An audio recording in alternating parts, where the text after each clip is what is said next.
तो आज मैं आप लोगों के लिए एक बहुत ही डरावनी कहानी लेकर आया हूं। ये कहानी है उदयपुर से जोधपुर जा रही रात की ट्रेन की, जहां स्लीपर कोच में एक एक कर बुझती सारी लाइटें और अचानक गूंजती खौफनाक चीख ने यात्रियों की नींद उड़ा दी। क्या आप सोच सकते हैं अंधेरे में कौन था और क्यों? तो दोस्तों, कहानी शुरू करने से पहले मुझे आपसे एक छोटी सी रिक्वेस्ट है कि अगर आप लोग मेरे चैनल पर नए हैं तो मेरे चैनल को सब्सक्राइब करें और मेरी वीडियो को लाइक करें। तो चलिए दोस्तों, बिना समय बर्बाद किए कहानी शुरू करते हैं। मेरा नाम विनीत शर्मा है। उस रात मैं उदयपुर से जोधपुर जाने के लिए निकला था। काम का सिलसिला था, पर भीतर से जाने क्यों एक अजीब सी बेचैनी महसूस हो रही थी। मई का महीना था, लेकिन रात में हल्की ठंडी हवा चल रही थी।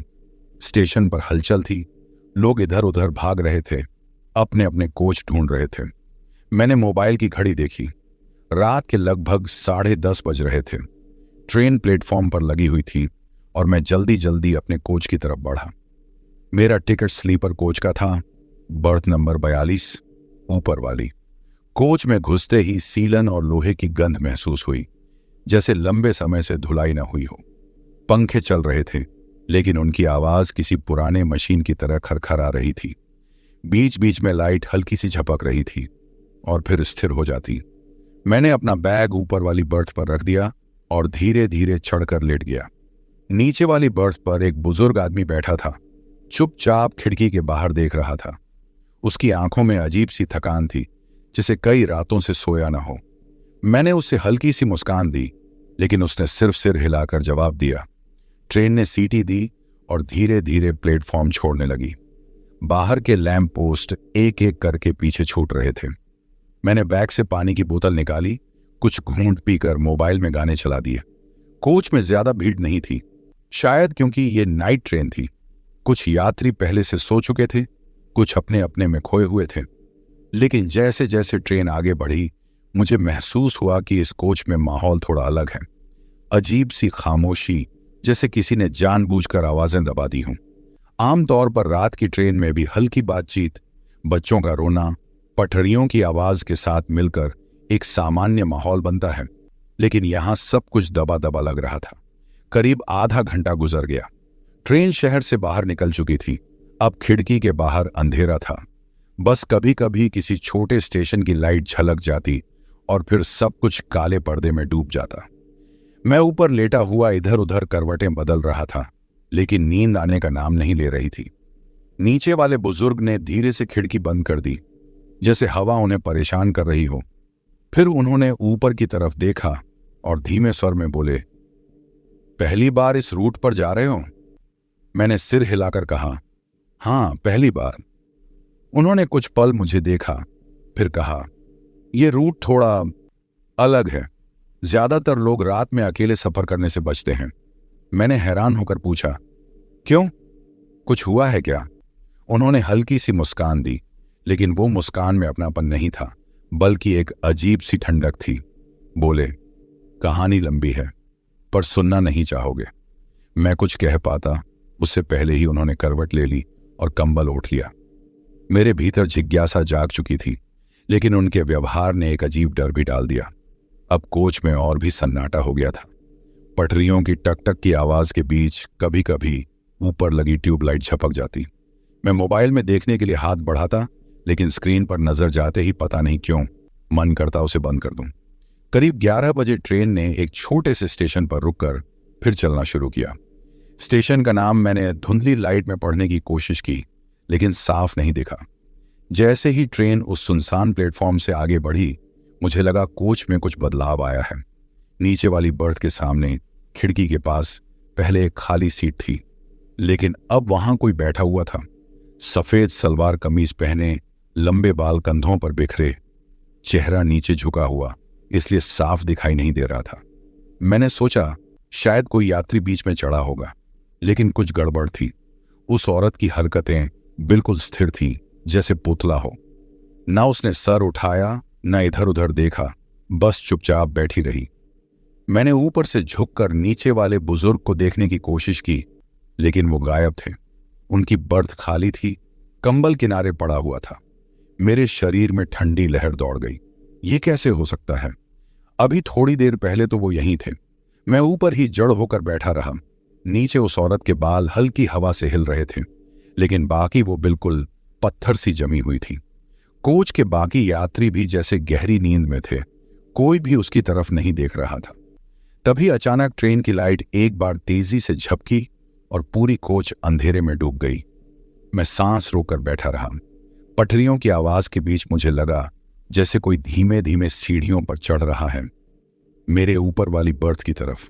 ट्रेन अपनी रफ्तार से भाग रही थी, लेकिन उस वक्त मेरे कोच में माहौल बदलने लगा था। लगभग रात के 12 बज रहे थे। अचानक मैंने महसूस किया कि हमारे डिब्बे की लाइटें एक एक करके धीमी पड़ रही हैं। पहले कोच के सबसे आगे वाली ट्यूबलाइट झपकी, फिर बुझ गई। उसके बाद बीच वाली और फिर मेरे सिर के ऊपर वाली लाइट भी धीमे धीमे मध्यम होकर बंद हो गई। बाकी सारे डिब्बों में रोशनी अब भी जल रही थी। खिड़की से झांकने पर सामने वाले डिब्बे में लोग सामान्य बैठे नजर आ रहे थे। पीछे की तरफ देखने पर भी वही हाल था, लेकिन हमारे कोच में जैसे किसी ने जानबूझकर अंधेरा फैला दिया हो। पहले तो लगा शायद बिजली का कोई कनेक्शन ढीला हो गया है, लेकिन तब सवाल उठा कि बाकी डिब्बों में सब सही कैसे हैं।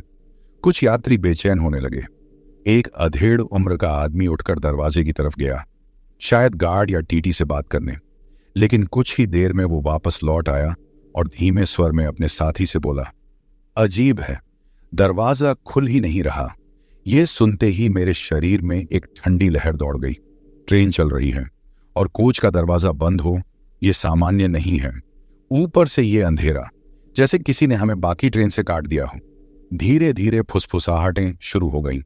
कोई कह रहा था कि यह तकनीकी खराबी है, कोई कह रहा था कि शायद किसी स्टेशन पर रुककर ठीक कर देंगे।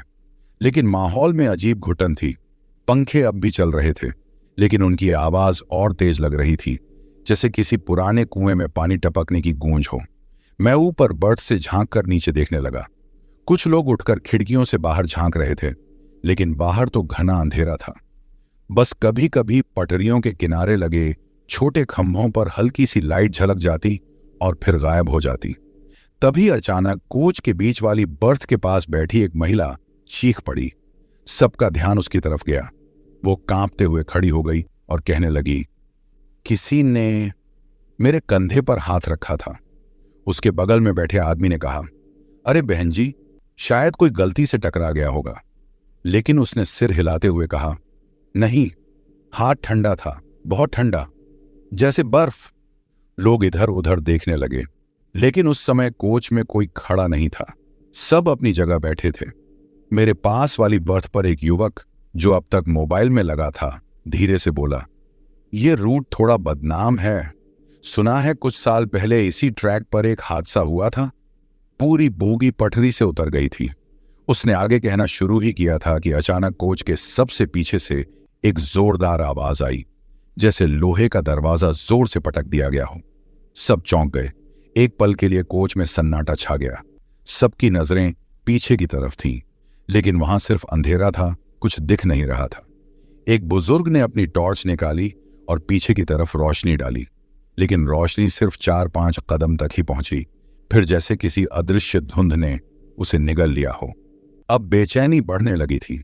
लोग आपस में सवाल जवाब कर रहे थे, लेकिन कोई भी स्पष्ट जवाब नहीं दे पा रहा था। तभी अचानक कोच के बीच से एक बच्चे के रोने की आवाज आई। लेकिन अजीब बात यह थी कि अभी तक किसी ने बच्चे को देखा ही नहीं था। रोना इतना धीमा था कि शुरू में लगा जैसे किसी ने सपना देखा हो, लेकिन धीरे धीरे वो आवाज बढ़ने लगी। एक महिला ने घबराकर कहा, ये बच्चा कौन है? मैंने तो इस बोगी में आते वक्त कोई बच्चा नहीं देखा। कोई उठकर देखने गया, लेकिन जहां से आवाज आ रही थी वहां सिर्फ खाली सीट थी। आवाज वहीं पर मंडरा रही थी, जैसे हवा में लटक रही हो। मैं ऊपर से सब देख रहा था, लेकिन अब मेरा दिल जोर जोर से धड़क रहा था। ऐसा लग रहा था जैसे ये अंधेरा हमें किसी और दुनिया में खींच रहा हो। फिर अचानक वो रोने की आवाज बंद हो गई। कोच में फिर से सन्नाटा, सिर्फ पटरियों की थक थक और पंखों की खरखराहट। लेकिन ये राहत ज्यादा देर नहीं रही। अगले ही पल पीछे से कदमों की आहट आने लगी, धीरे धीरे, जैसे कोई नंगे पैर लकड़ी के फर्श पर चल रहा हो। कदमों की आवाज लगातार पास आती जा रही थी। मैं सांस रोककर सुन रहा था। बाकी लोग भी चुप हो गए थे, जैसे सबकी सांसें थम गई हों। फिर कोच के बीच में खड़ी एक महिला ने कांपते हुए कहा, कोई मेरे पास से गुजरा अभी। लेकिन वहां कोई नहीं था। एक आदमी ने हिम्मत करके जोर से कहा, कौन है, सामने आओ। लेकिन जवाब में बस ठंडी हवा का एक झोंका आया और पंखे कुछ पल के लिए और तेज घूमने लगे। अचानक सबसे आगे वाली खिड़की के पास बैठा एक यात्री जोर से चिल्लाया। सब दौड़कर उसकी तरफ गए। उसने कांपते हुए खिड़की की तरफ इशारा किया। हमने बाहर देखा। ट्रेन अपनी रफ्तार से दौड़ रही थी, लेकिन हमारे डिब्बे में अब तक जो माहौल बना था वो सामान्य नहीं था।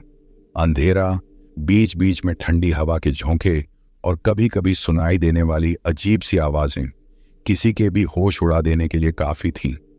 मैं ऊपर की बर्थ पर बैठा हर आवाज को महसूस कर रहा था। हर यात्री के चेहरे पर डर साफ नजर आ रहा था, लेकिन सब चुप थे, जैसे जुबानें खुद ब खुद बंद हो गई हों। तभी कोच के बीच में खिड़की के पास बैठी एक बुजुर्ग औरत ने धीमे स्वर में कहा, यह डिब्बा पहले भी। और फिर अचानक चुप हो गई। उनकी आवाज इतनी धीमी थी कि आसपास बैठे 2-3 लोग ही सुन पाए होंगे। मैं भी ऊपर से झुककर सुनने की कोशिश कर रहा था। उनके बगल में बैठी एक महिला ने तुरंत पूछा, क्या मतलब है आपका? पहले भी क्या हुआ है? बुजुर्ग औरत ने चारों तरफ नजर घुमाई, जैसे देख रही हों कि कौन सुन रहा है। उनकी आंखों में डर साफ था, लेकिन कुछ अजीब सा यकीन भी।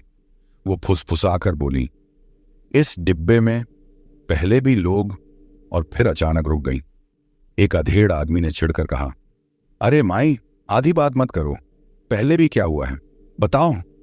वो औरत कुछ पल तक उन्हें घूरती रही, फिर बोली, कई साल पहले इसी डिब्बे में रात के सफर में पूरे के पूरे यात्री गायब हो गए थे। ट्रेन जब अगले स्टेशन पर पहुंची तो डिब्बा खाली था। ना खून, न किसी संघर्ष का निशान, बस सीटों पर पड़े कपड़े और सामान।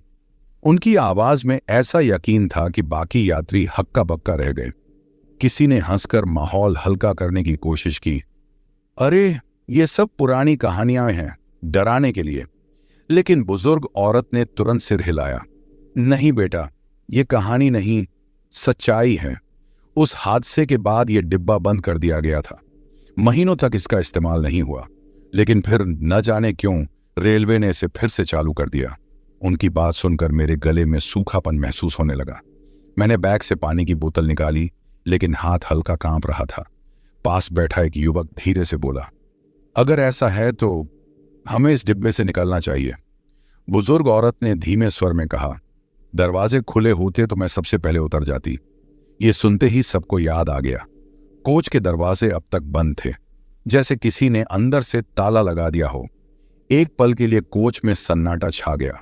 पटरियों की थक थक की आवाज और पंखों की खरखराहट और भी तेज लगने लगी। फिर अचानक पीछे की तरफ से किसी के चलने की आहट आई। वो आहट अलग थी, नंगे पैर की और बहुत धीमी, जैसे कोई जानबूझकर अपनी मौजूदगी छिपा रहा हो।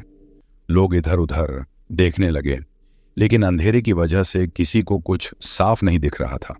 मैं ऊपर से झुककर देखने की कोशिश कर रहा था कि तभी बुजुर्ग औरत ने फिर से बोलना शुरू किया, उस रात भी ठीक ऐसे ही हुआ था। पहले लाइटें बुझीं, फिर ठंडी हवा चली। फिर उनकी बात अधूरी रह गई, क्योंकि अचानक ट्रेन एक अजीब झटके के साथ हिचकोली खा गई। कुछ यात्री सीटों से टकरा गए, कोई बर्थ से सिर लगा बैठा। उस झटके के बाद पंखों की आवाज भी बंद हो गई। अब सिर्फ पटरियों की थक थक थी और गहरी खामोशी। बुजुर्ग औरत ने चारों तरफ देखा और फुसफुसाते हुए कहा, अब समय आ गया है। उनके ये 3 शब्द सुनकर मेरी रीढ़ में सिहरन दौड़ गई। एक महिला ने डरते हुए पूछा, किस चीज का समय? लेकिन बुजुर्ग औरत ने कोई जवाब नहीं दिया। उन्होंने बस खिड़की के बाहर देखना शुरू कर दिया, गहरे अंधेरे में। मैं उनके चेहरे के भाव पढ़ने की कोशिश कर रहा था। उनकी आंखें चौड़ी थीं, होंठ थोड़ा खुले, जैसे उन्होंने बाहर कुछ देख लिया हो। तभी कोच के सबसे आगे बैठे एक आदमी ने चीख मार दी। सबकी नजरें उस तरफ गईं। वो आदमी सीट से पीछे हटते हुए खिड़की की तरफ इशारा कर रहा था। मैंने भी झट से नीचे झांक कर देखा। ट्रेन के बिल्कुल पास अंधेरे में वही सफेद कपड़ों वाली औरत फिर दौड़ रही थी, लेकिन इस बार उसका चेहरा थोड़ा साफ दिख रहा था। पीला सूखा चेहरा, आंखें गहरी काली जिनमें कोई पुतली नहीं, होंठ नीले और एक ठंडी मुस्कान।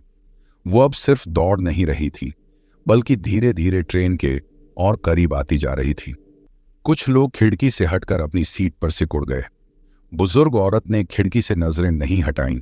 वो धीमे से बोली, आ गई। उनकी आवाज इतनी ठंडी थी कि लगा जैसे वो डर नहीं रही थी, बल्कि इस पल का इंतजार कर रही थी। अगले ही पल सामने वाली खिड़की के शीशे पर अचानक जोर का धमाका हुआ, जैसे किसी ने पूरी ताकत से उसे मारा हो। कांच में दरारें पड़ गईं, लेकिन टूटा नहीं। सबकी सांसें थम गईं। बुजुर्ग औरत ने मेरी तरफ देखा। उनकी आंखों में एक अजीब चमक थी। उन्होंने धीरे से कहा, अगर जिंदा रहना है तो आंखें मत मिलाना। मैं उनके इस वाक्य का मतलब समझ पाता। उससे पहले पीछे की तरफ से हंसी की वही डरावनी गूंज फिर सुनाई देने लगी। अब हंसी के साथ साथ कदमों की आहट भी थी, जो सीधे हमारी तरफ बढ़ रही थी। ट्रेन की रफ्तार लगातार बनी हुई थी, लेकिन डिब्बे का माहौल अब असहनीय हो चुका था। हर कोई खामोश था। सिर्फ पटरियों की थक थक और बाहर बहती हवा की हल्की सरसराहट सुनाई दे रही थी। ठंडी हवा अब किसी खुले मैदान की नहीं, बल्कि किसी सुनसान वीरान जगह की लग रही थी, जहां पेड़ों की टहनियां आपस में टकराती हैं और दूर कहीं किसी सड़े हुए दरवाजे का कब्जा चरमराता है। तभी अचानक डिब्बे के बीच से एक औरत की खौफनाक चीख गूंजी। वो चीख इतनी तेज और डरावनी थी कि मेरा पूरा शरीर झटके से सिहर उठा। बाकी यात्री भी अपनी अपनी जगह से उछल पड़े। एक पल के लिए सबने इधर उधर देखा, जैसे यकीन ही न हो कि ये आवाज हमारे डिब्बे से आई है। मैं ऊपर बर्थ से झुककर देखने लगा। कोच के बीच में खिड़की के पास एक महिला दोनों हाथों से अपनी गर्दन पकड़े जमीन पर बैठी थी। उसके पास बैठी दूसरी महिला उसे संभालने की कोशिश कर रही थी, लेकिन वो बुरी तरह कांप रही थी। किसी ने पूछा, क्या हुआ, क्यों चीखी? पास बैठा एक युवक हकलाते हुए बोला, मैंने देखा किसी ने उसके गले पर हाथ रखा था, पर वहां कोई नहीं था। उसका ये कहना ही बाकी सबके रोंगटे खड़े करने के लिए काफी था। बुजुर्ग औरत, जो पहले चेतावनी दे रही थी, धीरे धीरे उठी और कांपते कदमों से उस महिला के पास पहुंची। उन्होंने उसका चेहरा ऊपर उठाया। गर्दन के एक तरफ लाल उंगलियों के निशान साफ दिख रहे थे, गहरे, जैसे किसी ने पूरी ताकत से दबाया हो। ये इंसान का काम नहीं है, बुजुर्ग औरत बुदबुदाई। उनकी आवाज इतनी धीमी थी कि पास खड़े 2-3 लोग ही सुन पाए, लेकिन उनकी आंखों में वो पुराना डर अब और गहरा हो चुका था। डिब्बे में बैठे लोग इधर उधर देखने लगे।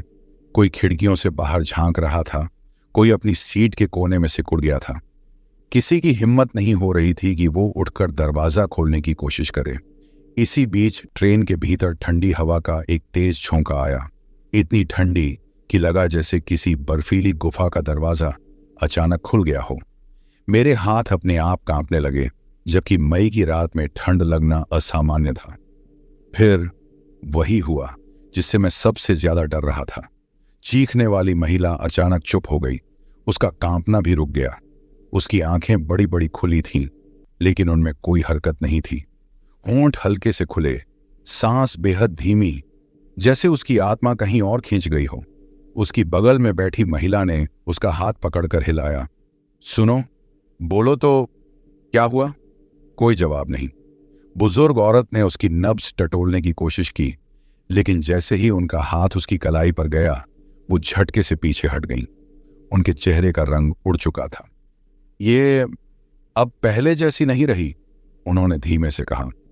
बाकी लोग समझ नहीं पा रहे थे, लेकिन मुझे उनकी बात का मतलब साफ साफ महसूस हो रहा था। यह सिर्फ बेहोशी नहीं थी, इसमें कुछ और था। तभी पीछे से फिर वही नंगे पैरों की आहट आने लगी। इस बार वो धीमी नहीं, बल्कि थोड़ी तेज थी, जैसे कोई गुस्से में हमारी तरफ आ रहा हो। कोई भी उस दिशा में देखने की हिम्मत नहीं कर रहा था। सबकी निगाहें जमीन पर थीं, सांसें थमी हुई। लेकिन उस आहट के साथ एक और आवाज मिल गई, गहरी, धीमी और सीधी रीढ़ की हड्डी तक उतर जाने वाली हंसी। वो हंसी इंसानी नहीं थी, उसमें एक अजीब सी खिंचाव था, जैसे कोई हमें पास बुला रहा हो और साथ ही हमें याद दिला रहा हो कि यहां से निकलना मुमकिन नहीं है। एक आदमी ने डर के मारे चिल्लाकर कहा, कौन है? सामने आ। अंधेरे से कोई जवाब नहीं आया, बस वो आहट अचानक रुक गई।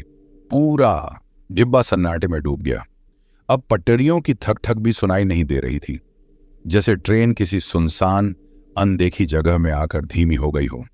मैं ऊपर बर्थ पर बैठा महसूस कर रहा था कि मेरा दिल इतने जोर से धड़क रहा है कि शायद बाकी लोग भी सुन सकते हैं। मेरी नजर अपने पैरों की तरफ गई। पता नहीं क्यों ऐसा लग रहा था जैसे कोई नीचे खड़ा है और बस ऊपर चढ़ने ही वाला है। मैंने हिम्मत करके नीचे झांका। वो खाली था, लेकिन जैसे ही मैंने सांस ली, बगल की खिड़की पर कुछ तेजी से रगड़ने की आवाज आई। मैंने मुड़कर देखा। खिड़की के शीशे पर किसी ने लंबे पतले नाखूनों से 4 खड़ी लकीरें खींच दी थीं। और फिर खिड़की के बाहर सिर्फ एक चेहरा, वही पीला सूखा चेहरा, काली बिना पुतली की आंखें और होंठों पर वही ठंडी जानलेवा मुस्कान। चेहरा धीरे धीरे पास आ रहा था, जैसे शीशे को पार करके अंदर घुसने वाला हो। मैंने घबराकर आंखें बंद कर लीं। कानों में बस वो हंसी गूंज रही थी और नीचे बैठी महिला की ठंडी बेजान सांसें। ट्रेन धीरे धीरे रफ्तार पकड़ रही थी, लेकिन डिब्बे का माहौल अब पहले से भी डरावना हो चुका था। अंधेरा गहरा था और कोच में हर कोई चुपचाप अपनी सीट पर बैठा था, जैसे किसी ने सबके मुंह पर मूक दवा चिपका दी हो। पटरियों की थक थक अब भी सुनाई दे रही थी, लेकिन वो मुझे अब डरावनी गूंज के साथ लग रही थी। हर ध्वनि, हर सरसराहट अब मेरे कानों में कई गुना तेज और डरावनी लग रही थी।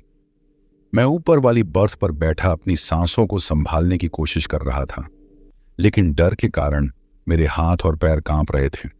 मैं धीरे धीरे अपने बैग से मोबाइल निकाला, उसकी फ्लैशलाइट ऑन की और कोच के अंदर की तरफ रोशनी डाली।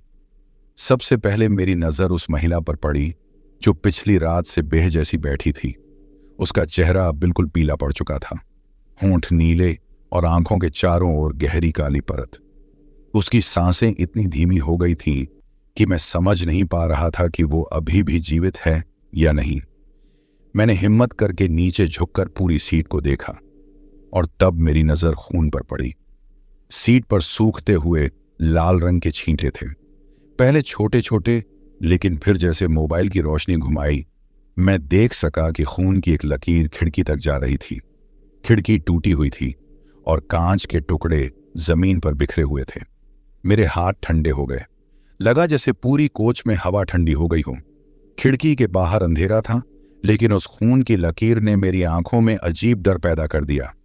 तभी पीछे की तरफ से किसी की धीमी सांसें सुनाई दी। मैंने पीछे मुड़कर देखा। कोच के पिछवाड़े वाली सीट पर कोई खड़ा था। नहीं, कोई इंसान नहीं, बस एक धुंधला सा साया। मेरा दिल तेजी से धड़कने लगा। मैंने अपने हाथ से फ्लैशलाइट और तेज की और फिर देखा, साया जैसे उठकर धीरे धीरे उस खिड़की की ओर बढ़ रहा था जिस पर खून लगी थी। मैंने नीचे जाकर सीट के पास झुककर खून को ध्यान से देखा। ये इंसानी खून था और जितना मैं समझ पा रहा था ताजा था।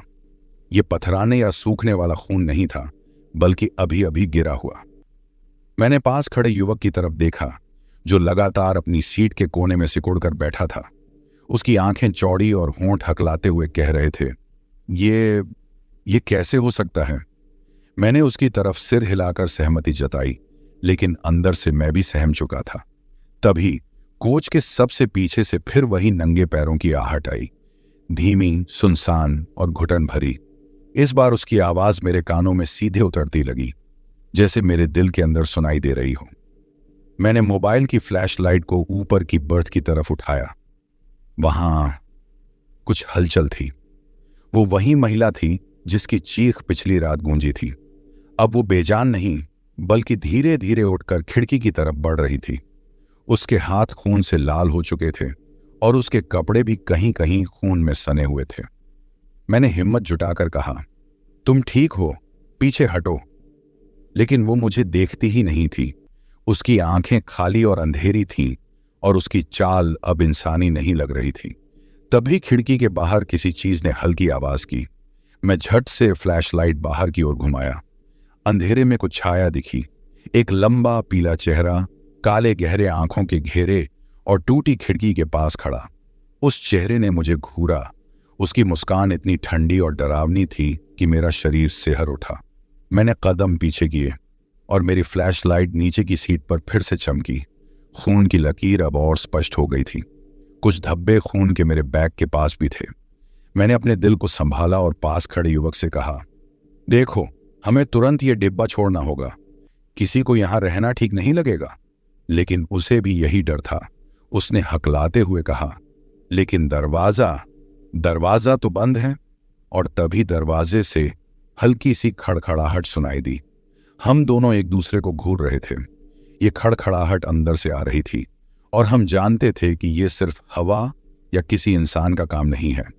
मैंने फिर फ्लैशलाइट को खिड़की पर झुकाया। वो चेहरा अब अंदर की ओर झुक चुका था और उसकी हंसी पूरे कोच में गूंज रही थी। हंसी इतनी भयानक थी कि लग रहा था जैसे हमारी आत्माओं को छेड़ रही हो। मैंने एक पल के लिए फ्लैशलाइट नीचे की सीट पर घुमाई। खून की लकीर अब खत्म हो रही थी, लेकिन खिड़की के नीचे कुछ और चीज देखी। हवा में लटके हुए कपड़े, कपड़ों पर खून के निशान और कुछ अदृश्य हाथों के निशान। सबसे अजीब बात यह थी कि खून की लकीर और शीशे पर निशान बिल्कुल ताजा लग रहे थे।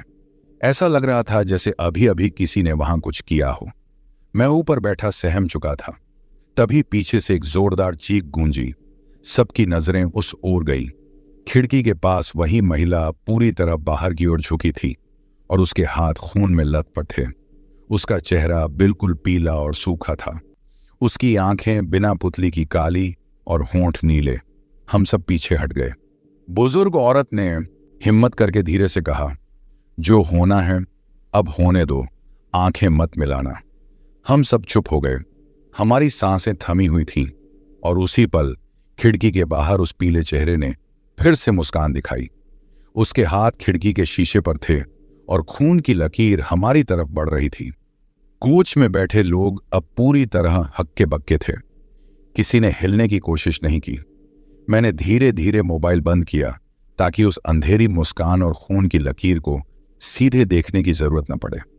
लेकिन डर अभी खत्म नहीं हुआ था।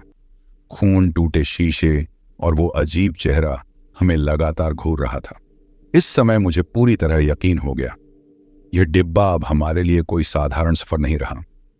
यह एक जाल बन चुका था जहां से निकलना अब हमारी शक्ति से बाहर था। मैंने अपने पास बैठे युवक की तरफ देखा। उसकी आंखों में वही डर और सहमापन था जो मेरे अंदर भी था। और ट्रेन की थक थक अब इतनी तेज और असहज लग रही थी कि लगता था जैसे हर ध्वनि हमारे डर को और गहरा कर रही हो। ट्रेन की रफ्तार अभी भी थी, लेकिन अब डिब्बे में जो सन्नाटा था उसे शब्दों में बयां करना मुश्किल था। रात के डर और अजीब घटनाओं के बाद सुबह का उजाला भी हमें कोई राहत नहीं दे रहा था। मेरी आंखें भारी थीं, लेकिन पूरी रात की घटनाओं की यादें मेरे दिमाग में बार बार घूम रही थीं। पंखे की हल्की खरखराहट, खिड़की के बाहर अंधेरा और सबसे भयानक वो पीले चेहरे वाली महिला, सब मेरे दिमाग में अभी भी जीवित थे। सुबह का समय करीब 8 बज रहा था। ट्रेन ने कुछ स्टेशनों पर रुकना शुरू किया। कुछ यात्री नाश्ता लेने या पानी पीने के लिए अपने बैग उठा रहे थे, लेकिन मैं अभी भी ऊपर वाली बर्थ पर बैठा पिछली रात की घटनाओं को सोच रहा था।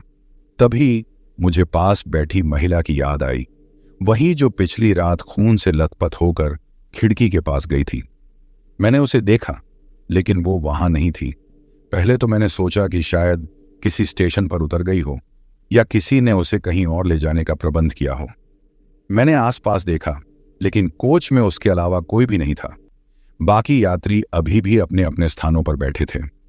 कुछ ने हल्की बातचीत शुरू कर दी थी, लेकिन कोई भी स्पष्ट रूप से बेचैन लग नहीं रहा था। मैं नीचे उतरकर दूसरे यात्री से पूछा, उस महिला के बारे में कुछ पता है?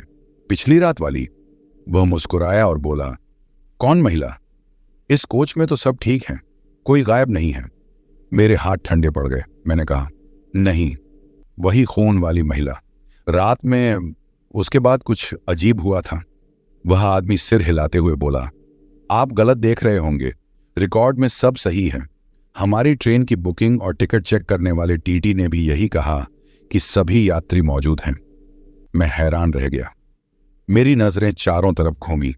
वही बुजुर्ग औरत जो हमें चेतावनी दे रही थी अब शांत हो गई थी। उसने बस मुझे देखा लेकिन कुछ नहीं कहा। मैंने फिर कोच में चारों ओर देखा। खिड़कियों के पास खून की लकीर अब सूख चुकी थी, लेकिन अभी भी सीटों पर हल्की लालिमा थी। यह साफ दिखा रहा था कि कुछ हुआ है। लेकिन जब मैंने मोबाइल की फ्लैशलाइट से आसपास देखा तो खून के निशान बिल्कुल गायब थे, जैसे रात की घटना केवल हमारी आंखों ने देखी हो और वास्तविकता में कभी हुई ही नहीं। मैंने पास खड़े युवक को घूरते हुए कहा, तुमने कुछ देखा नहीं? खून, शीशे, वो महिला? वह थोड़ा डरते हुए बोला, नहीं, सब ठीक है।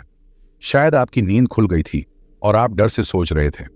लेकिन मैं जानता था कि यह सिर्फ डर या सपना नहीं था। मैंने पिछली रात की हर घटना को अपनी आंखों से देखा था। वह चीखें, खून और वो ठंडी हवा सब असली थे। तभी बुजुर्ग औरत ने धीमे से कहा, जिन्हें यह सब दिखाई देता है वही इसे याद रखते हैं। बाकी सब के लिए रात खत्म होते ही सब सामान्य लगता है। मैंने उनसे पूछा, लेकिन महिला, वो खून, वो चीखें, सब कहाँ गए? वो बस सिर हिलाकर चुप हो गईं। उनकी आंखों में वही डर और अनुभव की झलक थी जो उन्होंने हमें चेतावनी देते हुए देखा था। मैंने खिड़की की तरफ देखा। बाहर का दृश्य सामान्य था। हरा भरा मैदान, कुछ दूर खेत और रास्ते। कोई अजीब चीज नहीं थी। ऐसा लग रहा था कि पूरी रात की घटनाएं केवल हमारे डिब्बे में थीं और अब सुबह की रोशनी ने उन्हें निगल लिया है। मैं नीचे बैठा अपने हाथों को माथे पर रखकर सोच रहा था, क्या सचमुच कोई गायब हो गया था या ये सिर्फ हमारा भ्रम था? लेकिन जो चीखें मैंने सुनी थीं, खून जो मैंने देखा था, वो कभी भुलाया नहीं जा सकता। तभी ट्रेन के टीटी ने चेकिंग शुरू की। टिकट दिखाते हुए मैंने उनसे पूछा, सर, इस डिब्बे में कोई महिला गायब हुई थी? क्या रिकॉर्ड में सब ठीक है? टीटी ने मुस्कुराते हुए कहा, सब ठीक है भैया, हमारी लिस्ट और बुकिंग में कोई कमी नहीं है। सब यात्री मौजूद हैं। मैं फिर हैरान रह गया, जैसे कोई अदृश्य शक्ति ने उस महिला को पूरी तरह हटा दिया हो। कुछ यात्री अभी भी अपनी बातों में व्यस्त थे। मुझे लगा कि अगर मैं उन्हें बताऊं कि रात में क्या हुआ तो वो मुझे पागल समझ लेंगे, इसलिए मैंने चुप रहना ही बेहतर समझा। मैंने ऊपर वाली बर्थ पर बैठकर चारों ओर देखा। खिड़की के पास जहां वह महिला बैठी थी, अब केवल खाली सीट और सूखे हुए पर्दे थे। खून और टूटी खिड़की के निशान कहीं दिखाई नहीं दे रहे थे। मेरे दिमाग में सवाल उठे, क्या रात की घटना सिर्फ हमारी कल्पना थी या सच में कोई घटना हुई और अब इसे छुपा दिया गया? मैंने पास बैठे युवक की तरफ देखा। उसकी आंखों में हल्की घबराहट थी, लेकिन उसने कुछ नहीं कहा। शायद उसने भी पिछली रात की घटनाओं को महसूस किया था, लेकिन अब सुबह की सामान्य स्थिति ने उसे शांत कर दिया था। ट्रेन आगे बढ़ रही थी। खिड़की से बाहर सूरज की पहली किरणें आ रही थीं, लेकिन डिब्बे के अंदर का डर अभी भी था। सब कुछ सामान्य लग रहा था, लेकिन हर किसी के दिमाग में पिछली रात की घटनाएं घूम रही थीं। मैंने अपने बैग से पानी लिया और धीरे धीरे पीने लगा। पास की सीट पर बैठे युवक ने भी ध्यान से मेरी ओर देखा। हम दोनों जानते थे कि जो कुछ भी रात में हुआ उसे कोई सामान्य नहीं मान सकता। और तभी ट्रेन के आगे वाले डिब्बे से किसी महिला की आवाज आई। उसने हल्की हंसी के साथ कहा, अरे भाई, सब ठीक है, ये तो बस सफर है। मैंने झटका खाया। आवाज इतनी सामान्य थी कि पता ही नहीं चला कि पिछली रात की घटनाओं से कोई संबंध है या नहीं। मैंने चारों ओर देखा। बुजुर्ग औरत अब अपनी सीट पर बैठकर खिड़की से बाहर देख रही थी। उनकी आंखों में वही पुराना डर और अनुभव था। उन्होंने मुझे देखा और सिर हिलाया, जैसे कह रही हूं, तुमने सब देखा है, लेकिन दुनिया के लिए यह केवल एक रात थी। मैंने धीरे से सिर हिलाया। अब मुझे पूरा यकीन था, रात की घटनाएं केवल हमारे लिए थीं। बाकी लोग इसे नहीं देख सकते थे। और वो महिला, खून और अजीब घटनाएं सब हमारी आंखों के सामने घटित हुई, लेकिन दुनिया के रिकॉर्ड में कुछ भी नहीं था। ट्रेन धीरे धीरे आगे बढ़ रही थी। खिड़की के बाहर सूरज का उजाला फैल रहा था, लेकिन डिब्बे के अंदर की हवा अब भी ठंडी और डरावनी थी। मैं ऊपर बर्थ पर बैठा पिछली रात की यादों को दोहराते हुए सोच रहा था, कहाँ गायब हो गई वह महिला? क्या वो सच में किसी और दुनिया में चली गई, या ये सब एक चेतावनी थी कि इस डिब्बे में रात के अंधेरे में कोई भी सुरक्षित नहीं है? और मुझे यकीन हो गया था, जो कुछ भी हुआ उसका प्रभाव अब हमारे दिमाग से कभी नहीं जाएगा। हम सब जानते थे कि आज की सुबह ने केवल वास्तविकता को छुपा दिया है, लेकिन रात की सच्चाई अब भी हमारे साथ थी। ये डिब्बा अब सिर्फ एक स्वर का हिस्सा नहीं रहा, ये एक रहस्य बन चुका था जो हर यात्री के दिमाग में चुभता रहेगा, चाहे वो कभी इसके बारे में बोले या न बोले। मैं खिड़की से बाहर देख रहा था। सूरज की किरणें मैदानों पर फैल रही थीं, लेकिन मेरे मन में एक ठंडी सी भय की लहर दौड़ रही थी। रात की घटनाएं अब भी मेरे साथ थीं, और उस महिला की याद जो गायब हो गई कभी नहीं मिटेगी। ट्रेन का सफर अब कई घंटों से जारी था। सुबह का उजाला धीरे धीरे डिब्बे के अंदर फैल रहा था, लेकिन मेरे मन पर पिछली रात का साया अभी भी कायम था।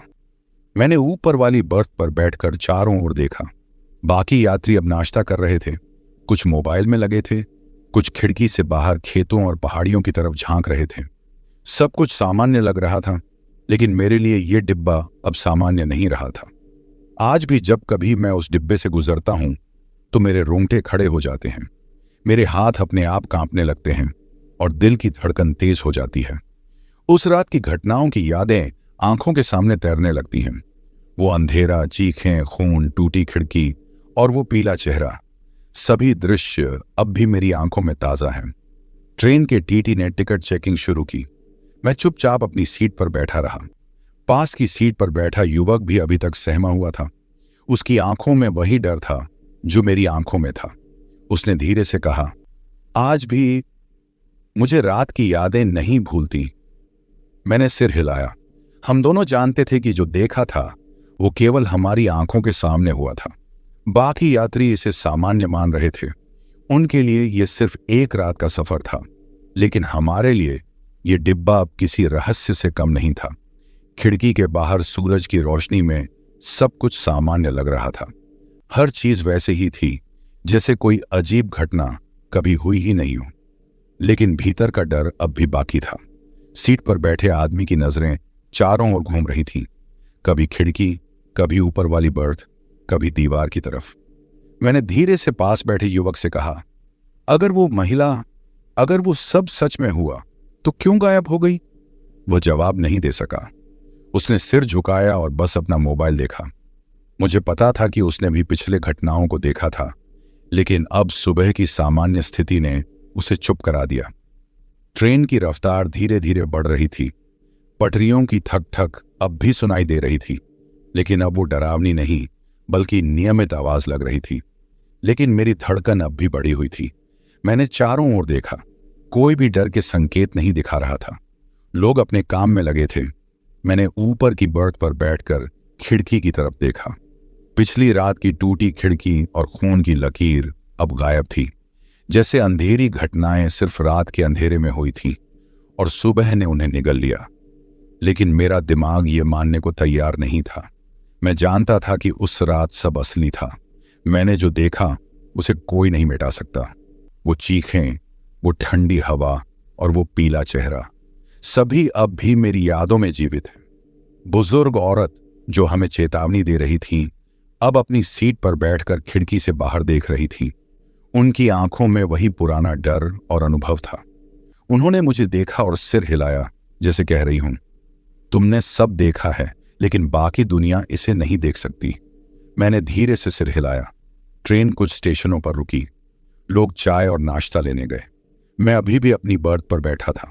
पास बैठे युवक ने भी धीरे से कहा, मैं अब भी उस कोच से डरता हूं। मैंने पूछा, क्यों? अब तो सब सामान्य है। वो बोला, नहीं, जो रात में हुआ वो अभी भी यहां है। हर कोना, हर सीट, सब में वो साया है।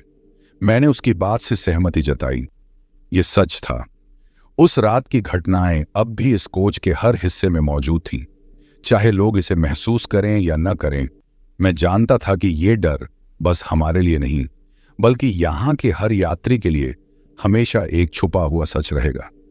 खिड़की से बाहर खेतों और पहाड़ियों का दृश्य धीरे धीरे बदल रहा था। सूरज की रोशनी में पेड़ों की छायाएं और भी लंबी लग रही थी। मैंने महसूस किया कि इस कोच में बैठकर, चाहे दिन हो या रात, हमेशा एक अजीब सी सिहरन महसूस होती है। मैंने अपने बैग से पानी की बोतल ली। हाथ अभी भी कांप रहे थे। पास बैठे युवक ने देखा और धीरे से हंसने की कोशिश की, लेकिन उसकी हंसी भी डर से भरी थी। हम दोनों जानते थे कि जो रात हुई उसका प्रभाव अब भी हमारे दिमाग में है। ट्रेन आगे बढ़ रही थी। खिड़की से बाहर सूरज की रोशनी फैल रही थी, लेकिन डिब्बे के अंदर की हवा अब भी ठंडी और भारी लग रही थी। हर आवाज, चाहे वो पंखे की खरखराहट हो या पास बैठे यात्री की हल्की हंसी, अब भी डर के साथ जुड़ी हुई लग रही थी। मैं ऊपर वाली बर्थ पर बैठा पिछली रात की घटनाओं को दोहराते हुए सोच रहा था। कहाँ गई वो महिला? क्या वो सच में किसी और दुनिया में चली गई, या ये सब सिर्फ चेतावनी थी कि इस डिब्बे में रात के अंधेरे में कोई भी सुरक्षित नहीं है? मेरे पास बैठे युवक ने धीरे से कहा, मुझे लगता है ये डिब्बा कभी भी पूरी तरह सामान्य नहीं होगा। मैंने सिर हिलाया। ये सच था। इस डिब्बे की यादें, वो खौफनाक घटनाएं और गायब हुई महिला, सब हमारे साथ रहेंगे, चाहे हम चाहें या ना चाहें। ट्रेन अब धीरे धीरे जोधपुर की ओर बढ़ रही थी। लोग खिड़की से बाहर देख रहे थे, मुस्कुरा रहे थे, बातें कर रहे थे। लेकिन मेरे लिए ये सफर अब हमेशा डर और रहस्य के साथ जुड़ा रहेगा। मैंने ऊपर से नीचे देखा। सीटें, खिड़कियां और बाकी यात्री सामान्य लग रहे थे, लेकिन मेरी आंखें जानती थीं। जो कुछ हुआ वो केवल दिखा नहीं, बल्कि महसूस किया गया। और आज भी जब मैं उस कोच से गुजरता हूं, मेरे रोंगटे खड़े हो जाते हैं। ये डर, ये सन्नाटा, ये अजीब साया, सब अब भी मेरे साथ हैं। चाहे ट्रेन का सफर खत्म हो जाए, चाहे दिन हो या रात, ये डिब्बा अब मेरे लिए हमेशा यादगार और डरावना रहेगा। और मैं जानता हूं, चाहे मैं कितनी भी दूर जाऊं, उस कोच की खामोशी, वो अंधेरी यादें और गायब हुई महिला की सिहरन हमेशा मेरे दिमाग में जीवित रहेंगी। आज भी उस कोच से गुजरते समय मेरा दिल तेजी से धड़कने लगता है, हाथ कांपते हैं, और मैं हर बार उम्मीद करता हूं कि शायद अब कुछ नहीं होगा। लेकिन मुझे पता है, जो रात हुई थी उसकी यादें कभी भी पूरी तरह नहीं मिटेंगी।